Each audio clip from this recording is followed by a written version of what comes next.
voilà.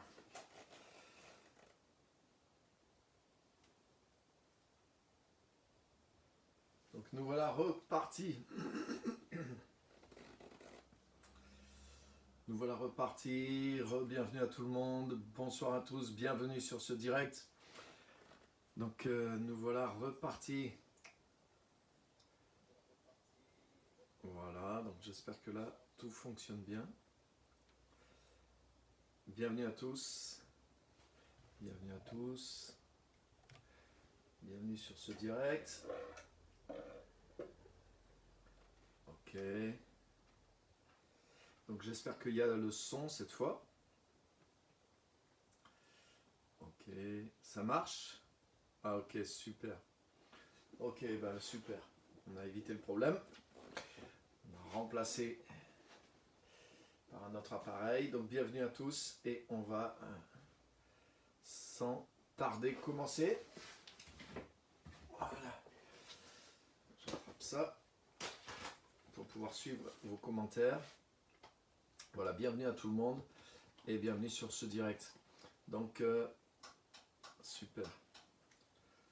Ok, donc ce soir on va repartir sur le thème qui était prévu pour la semaine dernière et sur le fait de marcher.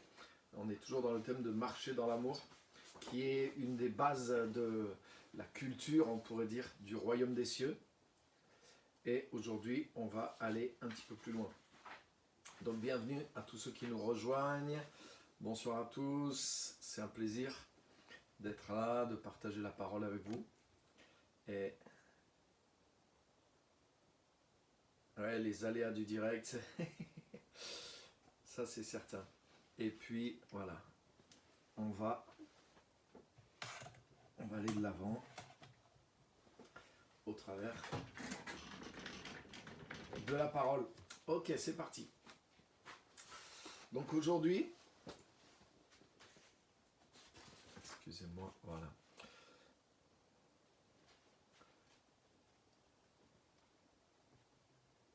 Ok, donc le verset que j'avais pris comme référence pour aujourd'hui, il est dans l'évangile de Jean. Donc venez avec moi dans Jean chapitre 13. C'est un verset qui est très connu, mais vous allez voir que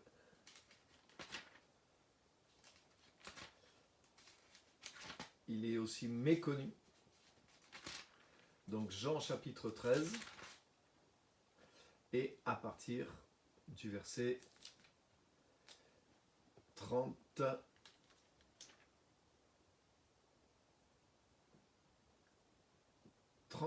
voilà. Jean chapitre 13, verset 34.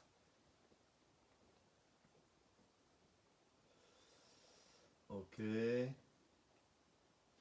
Super. N'hésitez pas dans les commentaires s'il y a quelque chose qui ne fonctionne pas. Hein, je vérifie. Voilà, de le notifier. Mais normalement, ça fonctionne. Hein, je ne vais pas faire comme la semaine dernière. La semaine dernière, j'ai continué à prêcher pendant plus d'une demi-heure alors qu'il n'y avait plus rien du tout. J'avais plus d'appareil pour voir de retour ce qui se passait. Donc, lisez avec moi. On va lire ensemble dans Jean chapitre 13 et je vous lis le verset 34. Donc Jésus parle et il dit « Je vous donne un commandement nouveau, que vous vous aimiez les uns les autres, comme je vous ai aimé, que vous aussi vous vous aimiez les uns les autres. Si vous avez de l'amour les uns pour les autres, tous sauront que vous êtes mes disciples. Je vous donne un commandement nouveau, que vous vous aimiez les uns les autres, comme je vous ai aimé, vous aussi aimez-vous les uns les autres. » Alléluia. Et il y a quelque chose dans ce message, qui est dans ce verset, qui est assez extraordinaire parce que Jésus dit, voilà, je vous donne un commandement nouveau, aimez-vous les uns les autres. Mais c'est bizarre parce que le commandement, tu aimeras ton prochain comme toi-même, que cite Jésus dans le Nouveau Testament aussi, c'est un commandement qui est dans l'Ancien Testament. Et c'est donc pas un commandement nouveau. Quand Jésus dit à ses disciples « aimez-vous les uns les autres », c'est pas du tout un commandement nouveau, parce que la Bible enseignait déjà à l'époque, hein, la Torah enseignait déjà « tu aimeras ton prochain comme toi-même ». Et en plus, c'est quelque chose même qui contredit quelque part, qui semble du moins contredire ce que Jésus lui-même a enseigné dans le Sermon sur la montagne. Vous vous en rappelez? Jésus dit, si vous n'aimez que ceux qui vous aiment, qu'est-ce que vous faites d'extraordinaire? Donc aimez-vous les uns les autres. Jésus parle à ses disciples, hein, c'est à l'amour que vous aurez les uns pour les autres qu'on saura que vous êtes mes disciples. Mais on prend souvent ce commandement comme le fait entre chrétiens, le fait de s'aimer, le fait d'avoir de l'amour les uns pour les autres entre chrétiens. Mais ça, c'est quand même quelque chose qui devrait être évident et qui est vraiment facile. Et c'est pour ça que dans le Sermon sur la montagne, Matthieu chapitre 5, Jésus dit, mais si vous aimez simplement ceux qui vous aiment, qu'est-ce que vous faites d'extraordinaire? Et sous-entendu, vous n'êtes pas appelé à faire juste ce qui est ordinaire, vous êtes appelé à faire ce qui est extraordinaire. Donc comment ça se fait que ici, Jésus, dans Jean 13, semble nous dire que s'aimer les uns les autres, entre frères, entre chrétiens, c'est le signe distinctif auquel les gens vont reconnaître que nous sommes vraiment ses disciples. Donc là, il y a quelque chose qui ne colle pas pour moi avec Matthieu chapitre 5, au regard de ce qu'on vient de voir et que vous venez d'entendre. Et je pense que vous voyez qu'il y a quelque chose qui doit être expliqué. Et il y a quelque chose qui est explicable, et il y a une réponse à ça, et qui est le thème sur lequel je veux vous amener ce soir. C'est que, regardez bien ce que Jésus dit. Il dit, je vous donne un commandement nouveau, déjà. Et ensuite, il dit, aimez-vous les uns les autres. Mais il dit, comme je vous ai aimé, vous aussi, aimez-vous les uns les autres. Et c'est là qu'il y a un commandement qui est nouveau. Il y a un commandement qui est nouveau parce que dans l'Ancien Testament, il y a le commandement de « tu aimeras ton prochain comme toi-même ». Mais là, Jésus ajoute quelque chose de complètement différent. Il dit « je vous donne un commandement nouveau, aimez-vous les uns les autres comme je vous ai aimé, vous aussi, aimez-vous les uns les autres. » Et à ceci, tous connaîtront que vous êtes mes disciples. Si vous avez de l'amour, mais pas n'importe quel amour, si vous avez cet amour les uns pour les autres, et pas seulement, bien sûr, que entre disciples de Jésus-Christ.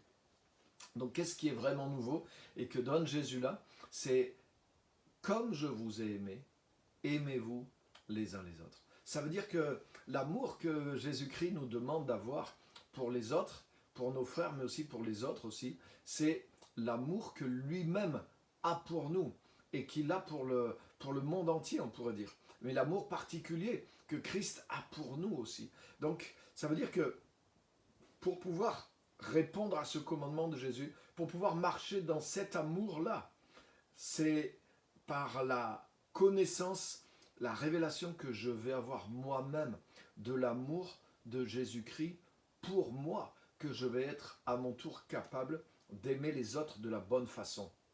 C'est ce que Jésus dit. Là, ce n'est pas juste le commandement « tu aimeras ton prochain comme toi-même », c'est-à-dire « aime les autres comme tu t'aimes toi-même ». Là, c'est « aime les autres comme moi je t'aime ».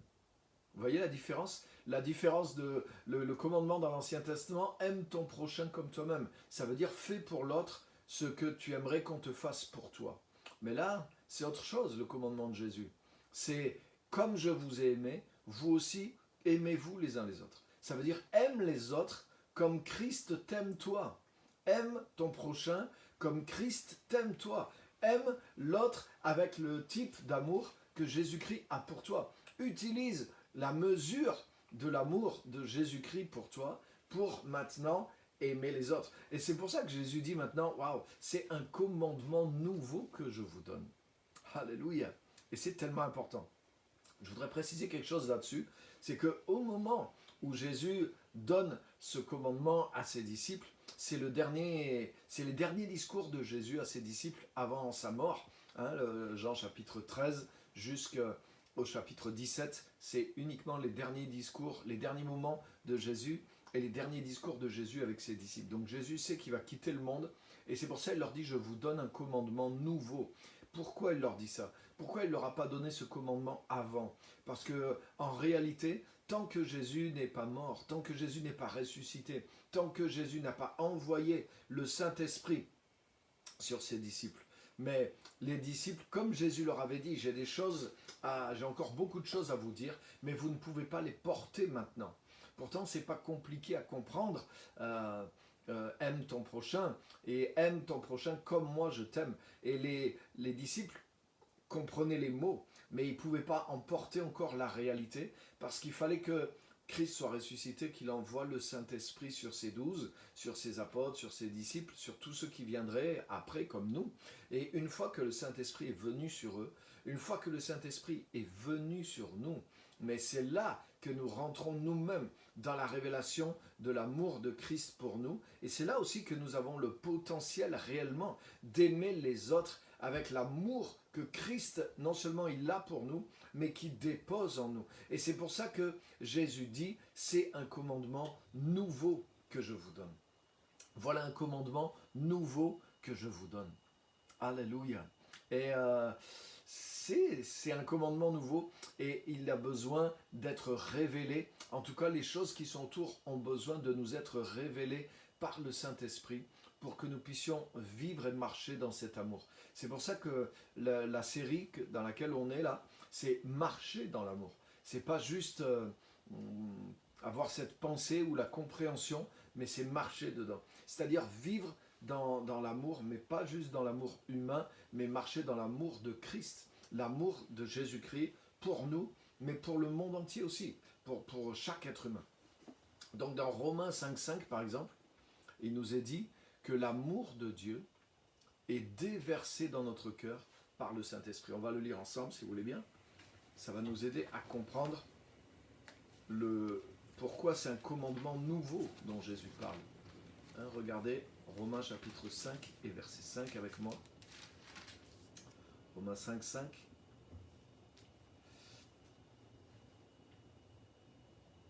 Or l'espérance ne rend pas honteux, dans ma version NBS, puisque l'amour de Dieu a été répandu dans notre cœur par l'Esprit Saint qui nous a été donné.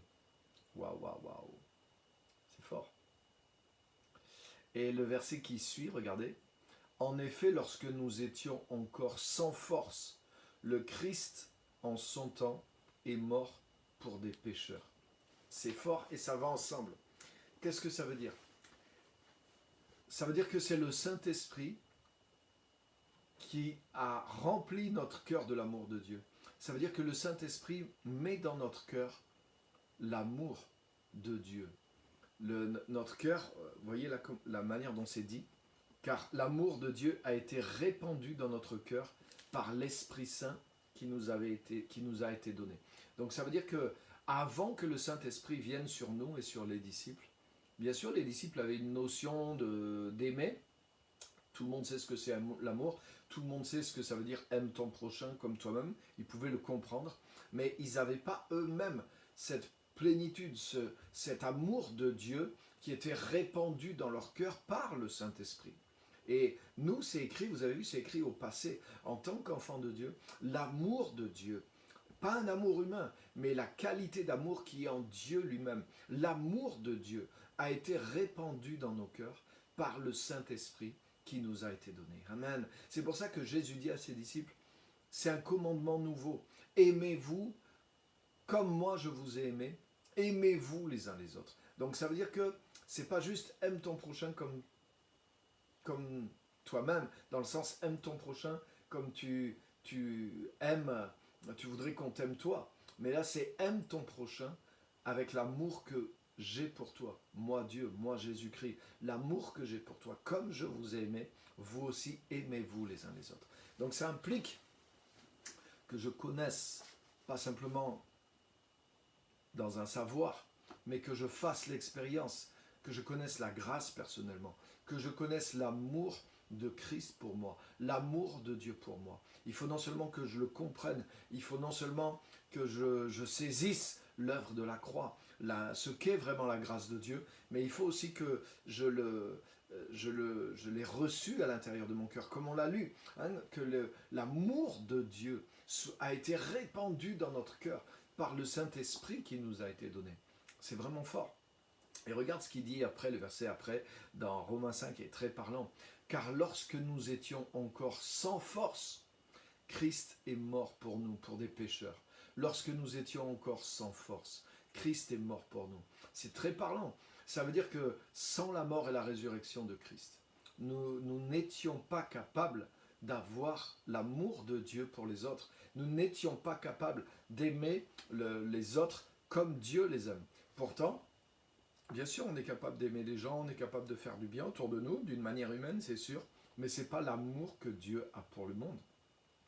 L'amour que Dieu a pour nous, c'est un amour qui est plein de grâce, qui est plein de patience, qui est plein de bonté. C'est, comme on a vu la semaine dernière, du moins il y a 2 semaines, l'amour de Dieu pour toi s'appelle la grâce. L'amour de Dieu pour nous s'est manifesté et il continue de se manifester d'une manière spéciale. L'amour de Dieu a une identité qui est différente de celle des hommes.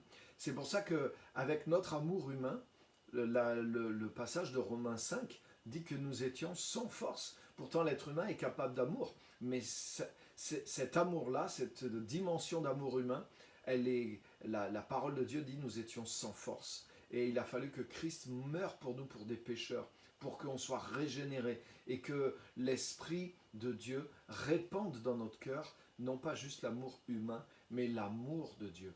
Et là, grâce à l'amour de Dieu qui est répandu dans notre cœur, nous sommes plus sans force, mais nous sommes remplis, comme dit la parole, d'un esprit de force, d'amour et de sagesse. Nous avons cette force de l'amour à l'intérieur de nous. Et je voudrais vous dire, les amis, que la force de l'amour de Dieu dans un chrétien, c'est la plus grande force qui soit. Et c'est pour ça que je fais cette série et que je veux approfondir cette série.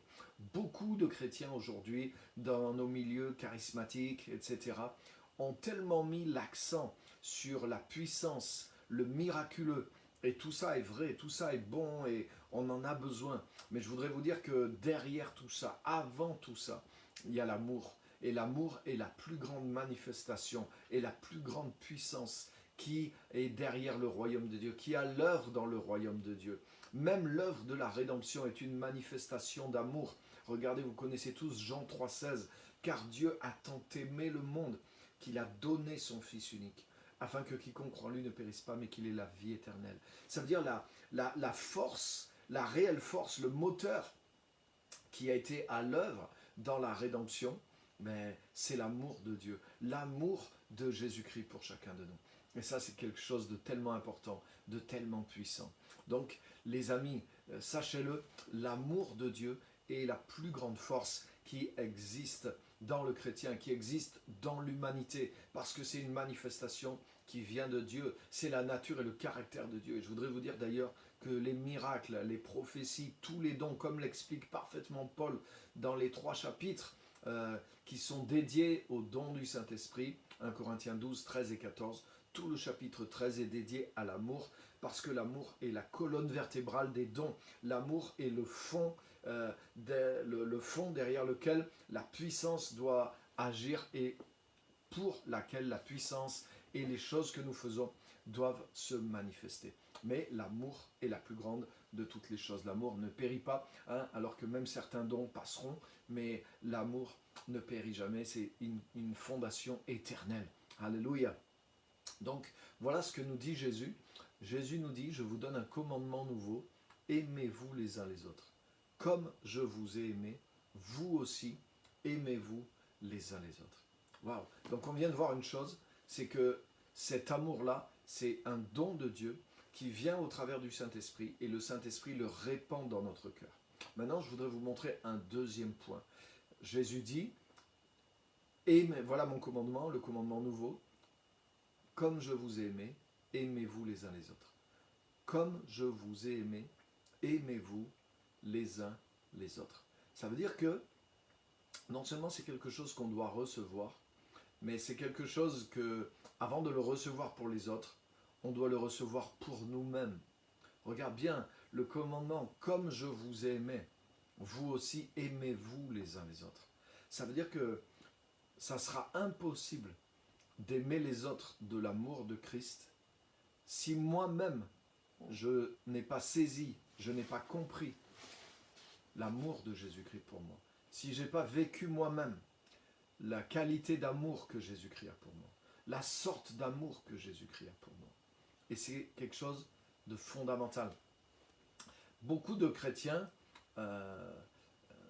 viennent à Jésus avec la conscience d'avoir été pécheurs, ce qui est normal, parce qu'on vient à Jésus par la repentance, suite à une conviction du fait qu'on est pécheur, qu'on est loin de lui, que, comme on l'a lu, on est sans force.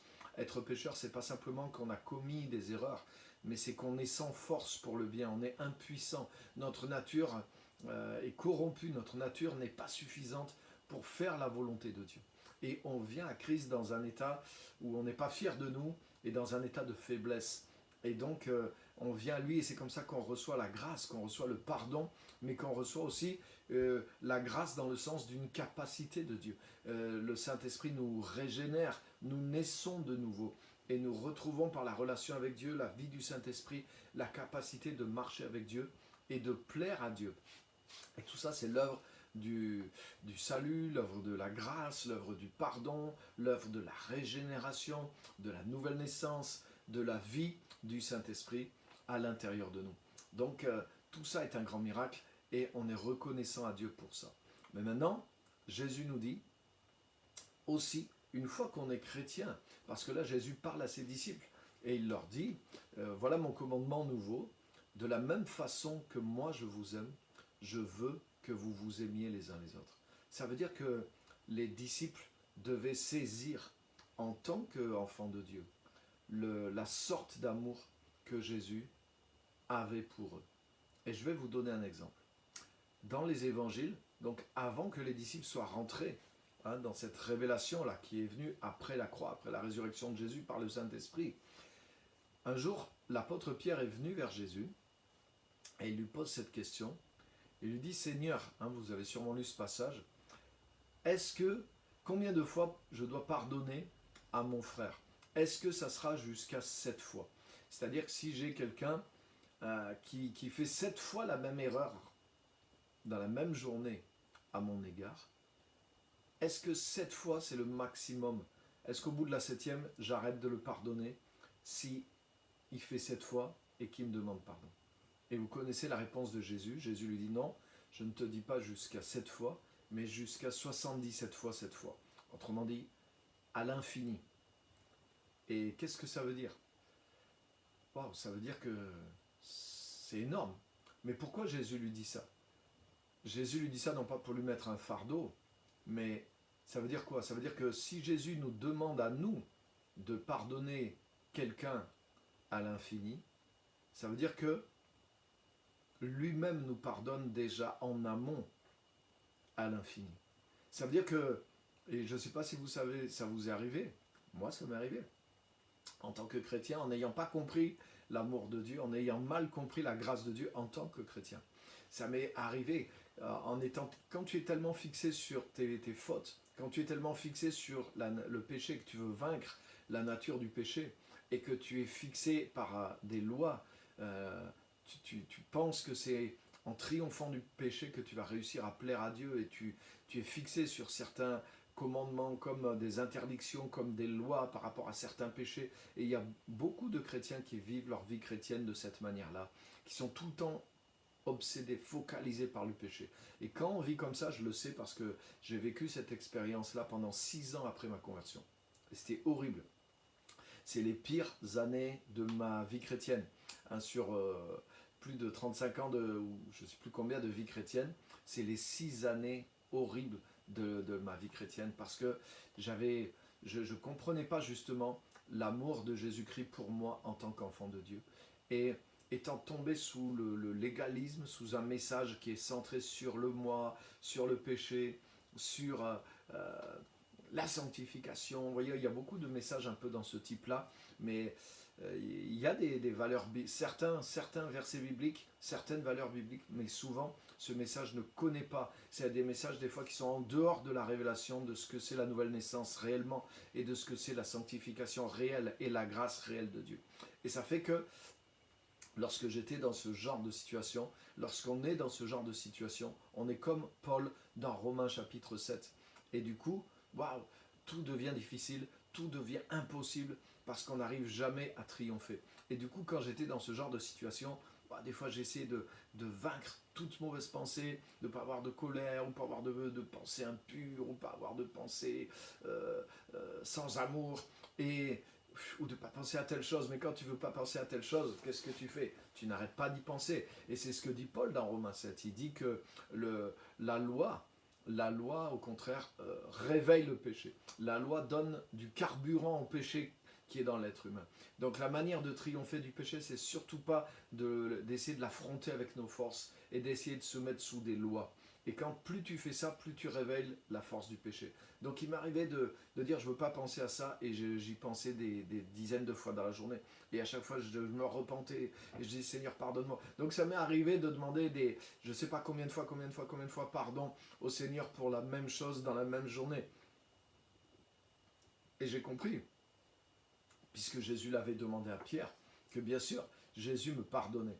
Et bien sûr, on se sort de cette situation, non pas en demandant pardon 10 000 fois, mais on se sort de cette situation parce qu'on comprend la grâce de Dieu et on ne vit pas justement dans ces luttes sans cesse. C'est des combats qui sont stériles et c'est vraiment vivre sous la loi comme si Dieu était petit, comme si Dieu était mesquin, et c'est pas être rentré, c'est pas profiter plutôt de la dimension de la grâce et de l'esprit dans laquelle on est rentré. Mais c'est pas mon thème aujourd'hui, donc je veux pas développer ça. Mais ce que je retiens, c'est que Jésus-Christ est capable de nous pardonner 10 000 fois par jour si nous lui demandons pardon pour la même erreur, pour la même pensée, pour la même chose que nous n'arrivons pas à faire. Et c'est pour ça, s'il nous demande de pardonner comme ça quelqu'un qui nous fait du tort, c'est parce que lui est capable de faire beaucoup plus à notre égard. Et vous voyez, ça c'est quoi? C'est un exemple. Un exemple de ce que Jésus voulait dire quand il dit à Pierre de pardonner comme ça. C'est un exemple. Vous voyez, ce n'est pas un commandement qu'il lui demande de faire par ses propres forces. Parce que l'apôtre Pierre a l'impression qu'avec ses propres forces, en étant vraiment bon, il peut aller jusqu'à 7 fois par jour sans craquer et sans devenir violent peut-être. Mais Jésus lui dit non, pas 7 fois par jour, mais 77 fois 7 fois. Plus de 600 fois, autrement dit, non, sans arrêt. Pourquoi? Parce que c'est une capacité qui va venir en toi. Pourquoi? Parce que c'est le type d'amour que Jésus-Christ a envers nous. Lorsque nous étions sans force, Christ est mort pour nous, pour des pécheurs. Donc quand tu comprends l'amour que Christ a pour toi en tant que chrétien, en tant qu'enfant de Dieu, alors ça change ta vie. Alléluia. Et je voudrais te dire qu'en tant qu'enfant de Dieu, tu as besoin de la révélation de l'amour de Dieu autant que quand tu es venu à Jésus-Christ. Peut-être ça va te choquer, mais c'est la réalité. Et j'ai pas le temps aujourd'hui, peut-être j'irai les autres fois, mais il y a beaucoup de passages. Il y a celui-ci qu'on vient de voir. Jésus parle à ses disciples. Ça fait 3 ans et quelques qu'ils sont avec lui. Et il leur dit, je vous donne un commandement nouveau. C'est même quelque chose que vous ne pouvez pas encore vivre. Mais je veux que vous le sachiez, parce que vous avez besoin de rentrer dans cette révélation. Vous avez besoin de comprendre l'amour que j'ai pour vous. Vous avez besoin de la révélation de l'amour que j'ai pour vous. Parce que sans cette révélation-là, vous ne pouvez pas aimer les autres comme je vous aime. Vous ne pouvez pas aimer le monde comme je vous aime vous. Et c'est cet amour de Dieu par lequel nous allons montrer Dieu au monde. C'est pour ça que Jésus dit, avec cet amour-là, le monde connaîtra que vous êtes mes disciples. Pas juste de l'amour humain, managé humainement, non, par une démonstration de cet amour de Dieu. Et c'est pour ça qu'en tant qu'enfant de Dieu, on a besoin de la révélation de cet amour. Et je voudrais terminer avec un dernier exemple qui est dans l'Écriture aussi, pour vous aider à comprendre ça. C'est quelque chose qu'on trouve dans la parabole du fils prodigue. Vous connaissez dans Luc chapitre 15, à partir du verset 11 et jusqu'à la fin du chapitre. Luc 15, 11 jusqu'à la fin, on ne va pas le lire tout de suite, mais c'est pour ceux qui veulent le lire ensuite. La parabole du fils prodigue. Et dans cette parabole, il y a 2 frères et un père. Et le plus jeune frère prend l'héritage de son père et il dilapide tout dans un pays éloigné en vivant dans la débauche. Et il se retrouve dans la famine, à garder les cochons. Et là, il regrette et il décide de se repentir. Il dit, je vais revenir vers mon père et lui demander pardon et lui demander de m'engager comme un ouvrier pour pouvoir rembourser ma dette. et il revient tout penaud à la maison, et son père le voit de loin, son père court, le chercher dehors, il l'embrasse, et le fils lui dit, Père, je te demande pardon, j'ai péché contre le ciel et contre toi, je ne suis plus digne d'être appelé ton fils. Il se prépare à lui dire, je suis plus digne, traite-moi comme un ouvrier, mais son père l'arrête, et son père fait venir, il appelle ses serviteurs, venez, mettez-lui la plus belle robe, mettez-lui des sandales aux pieds. Le père lui met sa propre bague au doigt, en signe d'alliance, en signe aussi d'autorité sur sa maison. Et son père dit, tuez un veau et préparez un festin parce que mon fils que voici était mort, il est revenu à la vie, il était perdu et il est retrouvé. Vous connaissez l'histoire. Et ils rentrent et ils se réjouissent. Mais voilà que le fils aîné qui lui est resté sagement à la maison toutes ces années, il revient des champs et quand il entend le bruit de la danse, des fêtes, il dit mais qu'est-ce qui se passe? Et les serviteurs lui disent, ton frère est revenu à la maison et ton père a tué le veau gras et a fait une fête en son honneur. Et là, le fils aîné se met en colère et il refuse de rentrer dans la maison. Et il reste dehors, il envoie les serviteurs. Et là, il se passe encore quelque chose de très significatif, c'est que c'est le père qui sort une deuxième fois.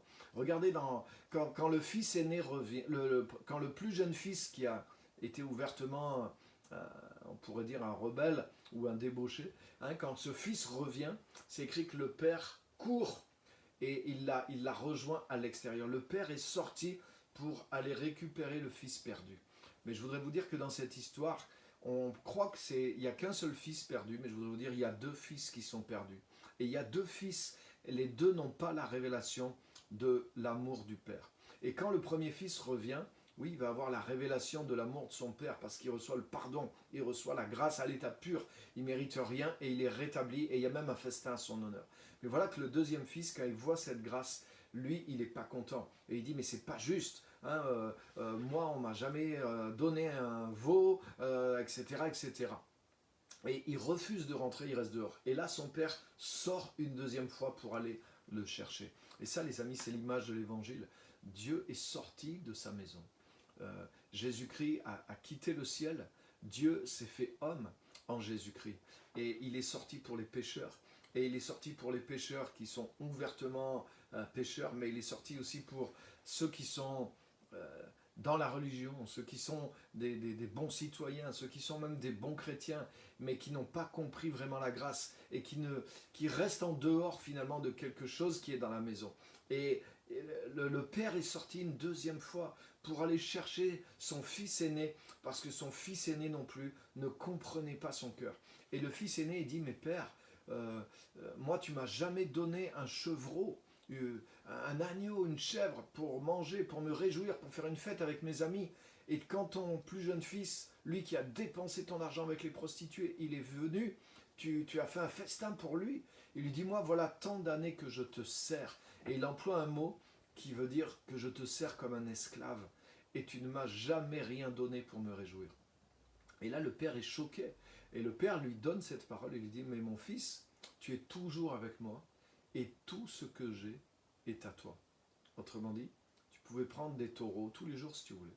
Tu aurais pu faire des festins toutes les semaines avec tes amis et tu pouvais prendre du bétail pour faire tout ça. Mais le fils aîné n'avait pas compris la grâce qui était sur lui. Il n'avait pas compris l'amour de son père. Et lui, il trimait comme un esclave et il attendait que son père vienne le récompenser. Alors que dans l'esprit de son père, mais le fils était avec lui et tout lui appartenait, il disposait de tout dans la maison comme le père. Donc il pouvait prendre même sans rien demander, il pouvait prendre des têtes de bétail et organiser des fêtes. Au pire, il aurait pu en parler avec son père, mais même s'il ne l'avait pas fait, il avait le droit de faire tout ça. Le père lui dit, mais tout ce que j'ai est à toi, donc tu peux utiliser tout ce qui est ici. Mais le fils aîné n'avait pas compris ces choses-là. Le fils aîné n'avait pas compris l'amour de son père pour lui. Le plus jeune fils ne l'avait pas compris non plus. C'est pour ça qu'il est parti. Et il a dit, ouais, moi j'en ai marre de vivre dans la maison du père. Donc il s'est rebellé. Mais quand il est revenu, il a découvert l'amour de son père. Et ça a été quelque chose d'extraordinaire qui a changé, qui a brisé son cœur. Mais le fils aîné, lui, il est resté tout le temps à la maison comme un esclave. C'est ça, là. Il est resté comme un esclave. Sûrement, il aimait un peu son père, mais il voyait son père comme quelqu'un de dur. Il voyait son père comme quelqu'un qui était que exigeant. Il voyait son père comme quelqu'un qui lui donnait rien. Et maintenant, il voit son père non seulement comme quelqu'un qui lui donne rien, mais qui donne plus à quelqu'un qui a été ouvertement rebelle toute sa vie, alors que lui, il essaie de tout appliquer. Et là, il est choqué, parce qu'il n'a pas compris l'amour du Père pour lui, il n'a pas compris la grâce du Père envers lui, la même grâce qu'il voit envers le plus jeune, mais il devrait savoir que c'est la même grâce qui est envers lui. En voyant s'il avait la révélation du cœur de son Père, en voyant comment son Père a traité son petit frère, mais de dire, ah bah ça c'est bien mon Père, parce que moi je vis dans cet amour tous les jours, je vis dans cette richesse, je vis dans cette abondance. Et il a fait la même chose alors que mon petit frère est revenu, il est revenu, il a été sauvé, et ça ne m'étonne pas de mon Père, j'étais sûr qu'il allait le bénir, j'étais sûr qu'il allait l'accueillir. Qu'est-ce que je suis content. Vous voyez, s'il avait connu le cœur du Père, s'il avait vécu lui-même dans sa grâce, ça aurait été ça sa réaction. Parce qu'il aurait compris son Père, parce qu'il aurait eu le même cœur que son Père, parce qu'il aurait eu la révélation du cœur du Père. Et ce texte nous montre que quoi? Nous montre qu'il y a un besoin de la révélation, de l'amour de Dieu pour nous, autant lorsqu'on revient à Christ comme le plus jeune fils, autant comme quand on est dans la maison depuis longtemps. Parce que quand on est dans la maison depuis longtemps, souvent ce qui se passe, comme j'ai dit tout à l'heure, comme ça m'est arrivé moi pendant 6 années de ma vie chrétienne, mais je suis devenu comme le fils aîné. Et j'étais sous une espèce de loi. Je ne comprenais pas Dieu. Je ne comprenais pas vraiment l'amour de Dieu pour moi en tant que chrétien. Et oui, si tu m'avais dit Dieu t'aime, j'aurais dit oui, mais je le voyais que d'une manière humaine et je le voyais d'une manière aussi légaliste. Et je n'avais pas saisi du tout l'amour de Dieu pour moi en tant que chrétien. Et quand j'ai eu cette révélation-là, je vous garantis les amis, ça a changé ma vie pour toujours. Ça m'a changé pour toujours. C'était en 1991 que j'ai eu cette révélation de la grâce de Dieu. Depuis, j'ai prêché ça toute ma vie. J'ai toujours prêché ça. J'ai toujours vécu ça. Et depuis, j'ai plus jamais revécu cet état d'esprit, ce manque finalement.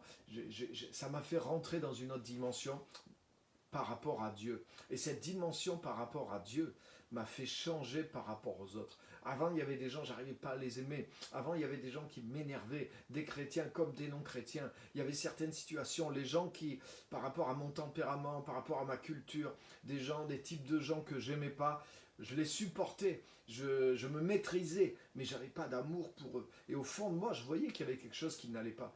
Je me disais, mais ça va pas, je suis pas comme Christ. Mais j'y arrivais pas, je faisais tous mes efforts, et là aussi, j'y arrivais pas. Et je demandais pardon à Dieu, je demandais pardon à Dieu, je demandais à Dieu de m'aider, mais rien ne changeait. Mon cœur était petit, il était étroit. Mais c'est quand j'ai eu la révélation de la grâce de Dieu pour moi, comme le Père est ressorti une deuxième fois, on pourrait dire. Il est ressorti une première fois pour m'accueillir en tant que pécheur, mais il est ressorti une deuxième fois pour aller me chercher, parce que j'étais comme un fils de la maison, mais je restais dehors. Et j'étais là comme un esclave, à vouloir essayer de gagner quelque chose, de mériter quelque chose, de prouver à Dieu quelque chose. Je n'avais pas compris la grâce de Dieu. Et quand j'ai saisi l'amour du Père pour moi en tant que chrétien, ça m'a changé, ça a changé ma relation avec Dieu, mais ça a changé immédiatement. Et je me rappelle sur mon lieu de travail, des gens que je n'aimais pas, et je voyais d'un coup, mais ça avait changé. Et ça a changé, en tout cas, j'avais de l'amour pour eux. Il y a des choses qui sont venues progressivement, et quelque chose avait changé en moi, et je comprenais l'amour de Dieu envers eux, et j'ai commencé à avoir l'amour de Dieu envers tout le monde, quelque chose que j'avais vécu à ma conversion, mais que j'avais perdu après, parce que j'avais pas compris, et parce que au contraire j'ai compris de mauvaises choses. Donc vous voyez, le commandement de Jésus, waouh, c'est un commandement nouveau, et au travers de ça, je voudrais nous dire que pour marcher vraiment dans l'amour dont Jésus parle dans ce verset Jean 13, 34, nous avons besoin de cette révélation du Père pour nous en tant qu'enfants de Dieu. Nous avons besoin de cette révélation de la grâce de Dieu envers nous en tant qu'enfants de Dieu, parce que c'est ça qui change le regard qu'on a sur nous-mêmes. Et quand ça a changé, l'amour de Dieu nous est révélé, cet amour de Dieu nous habite, on vit dans une acceptation déjà complète, quotidienne avec Dieu. L'histoire de notre performance par rapport au péché n'a plus rien à voir dans notre relation avec Dieu. Peut-être ça va vous choquer les amis, mais c'est vrai.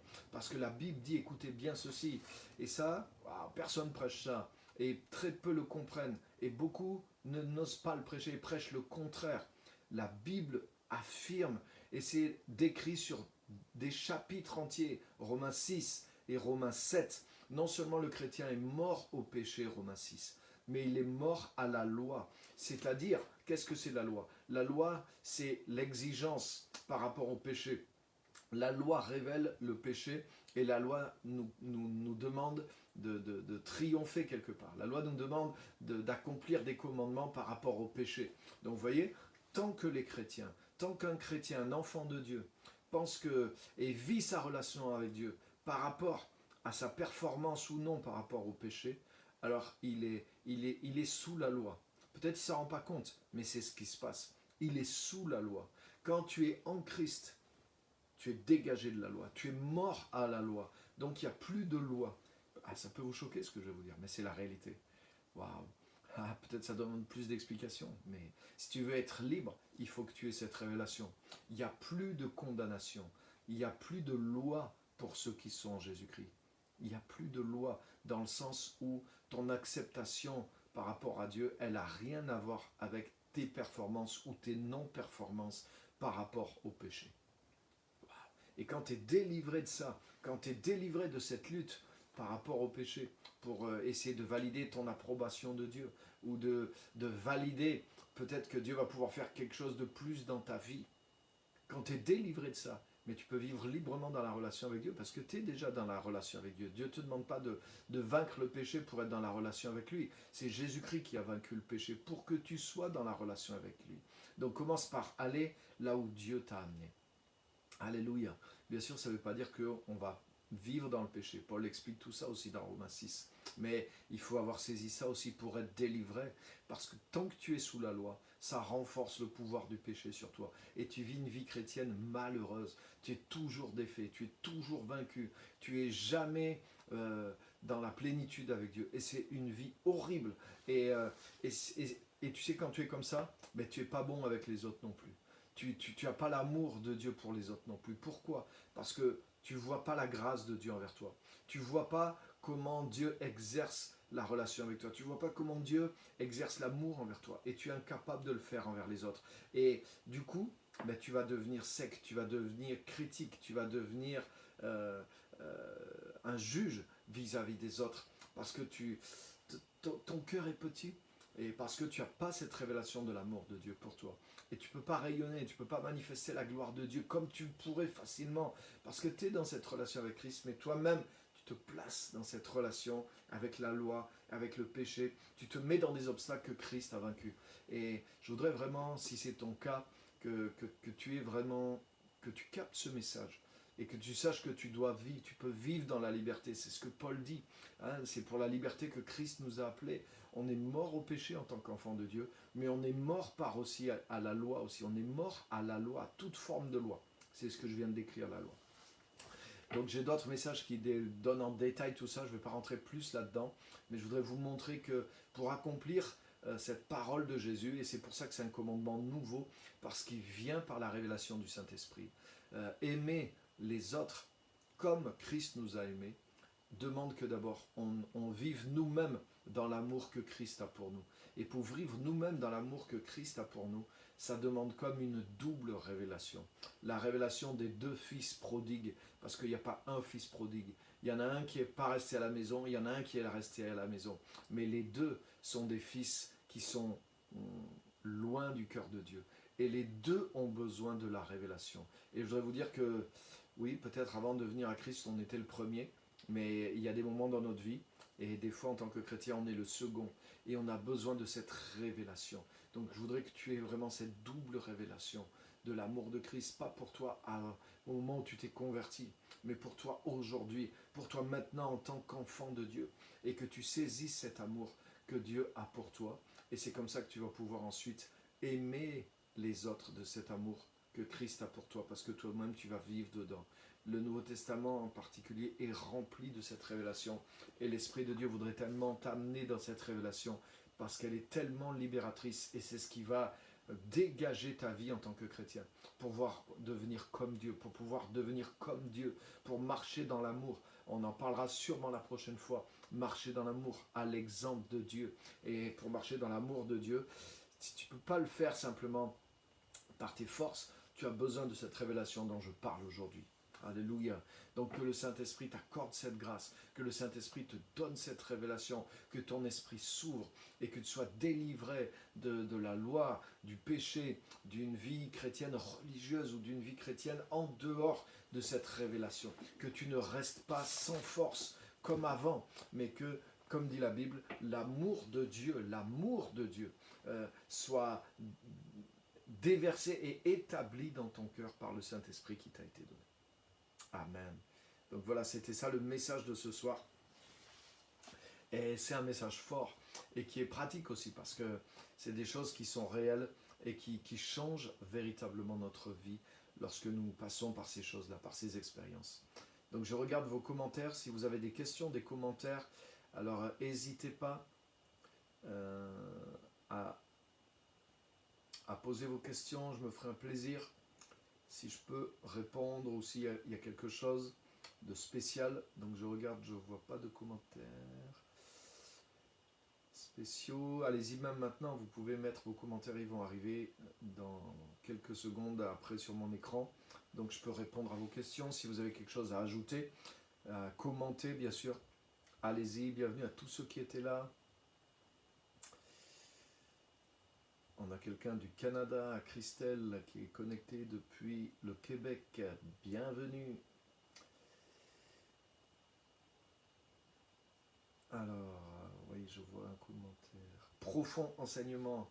Ah oui, là aussi, c'est quelqu'un qui est au Canada anglophone. Jude, bienvenue.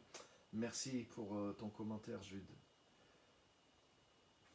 Profond enseignement. Amen.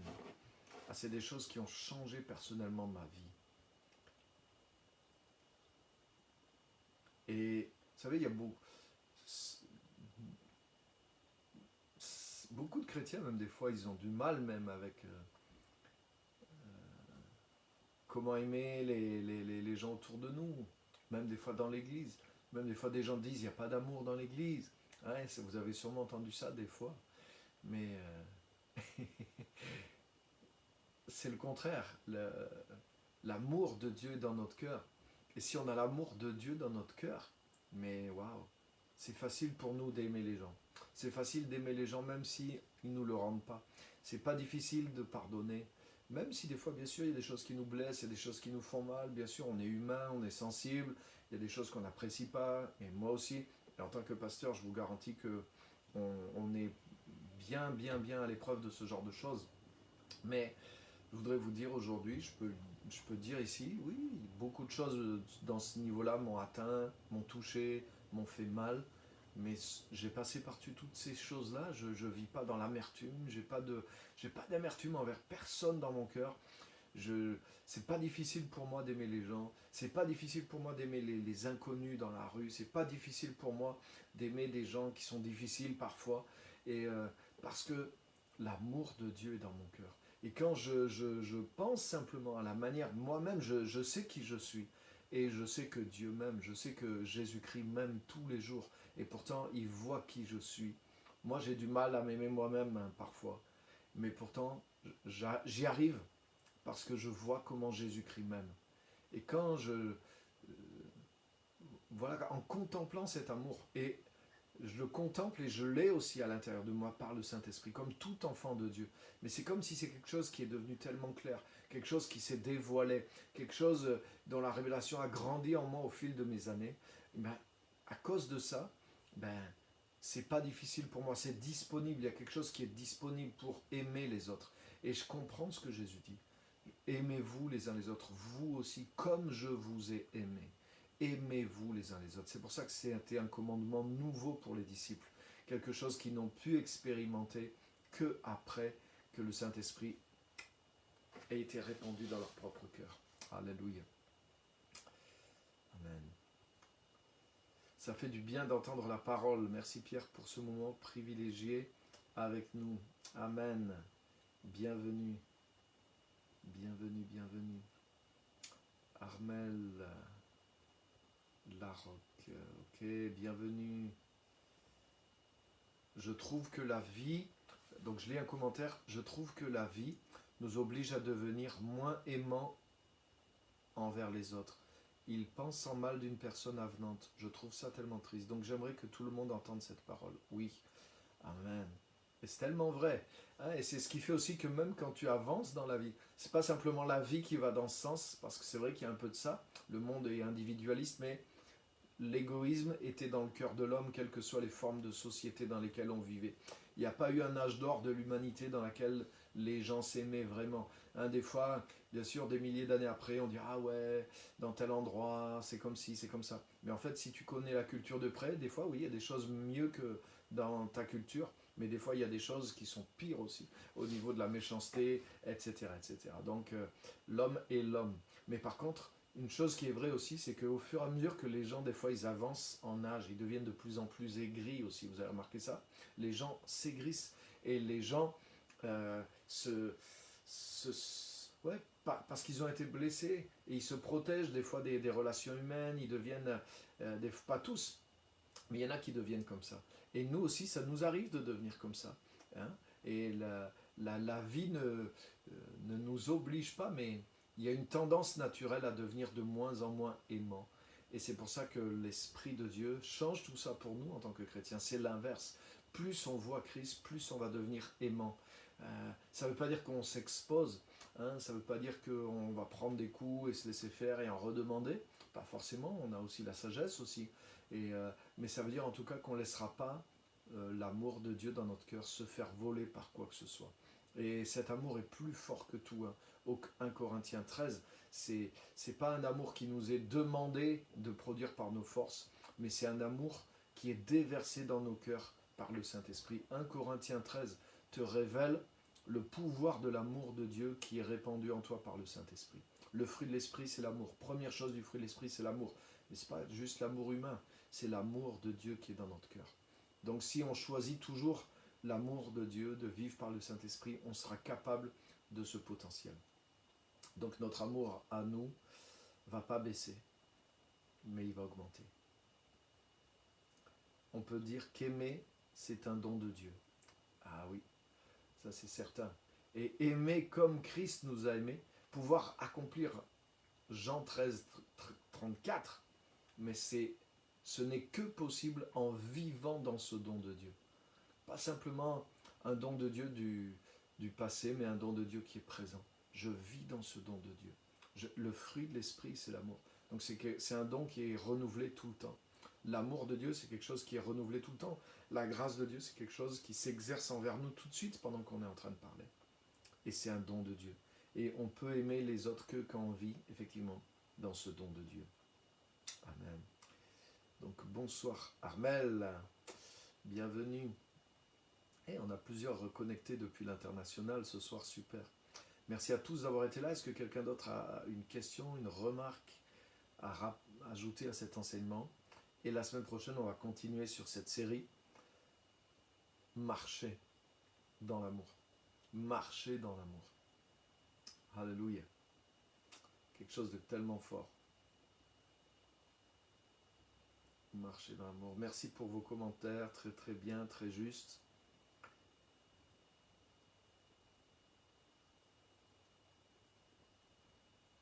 Oui, Jude, je suis à Québec. Oh oui, excuse-moi.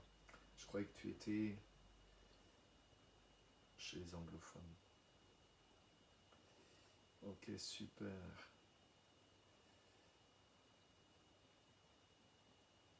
Bienvenue en tout cas à tous ceux qui nous ont rejoints, qui étaient là. Merci à tous d'avoir été là. Écoutez, je vais rendre l'antenne pour ce soir. Et vous pouvez partager ce message bien sûr. Vous pouvez aussi retrouver ce message avec beaucoup d'autres sur la chaîne YouTube, à mon nom aussi, Pierre-Emmanuel Jean, sur YouTube. Vous pouvez vous abonner, faire connaître la chaîne. Et il y a des playlists, donc vous pouvez trouver par thème beaucoup de messages et qui vont vous amener en profondeur aussi dans la vie à Christ et dans la parole.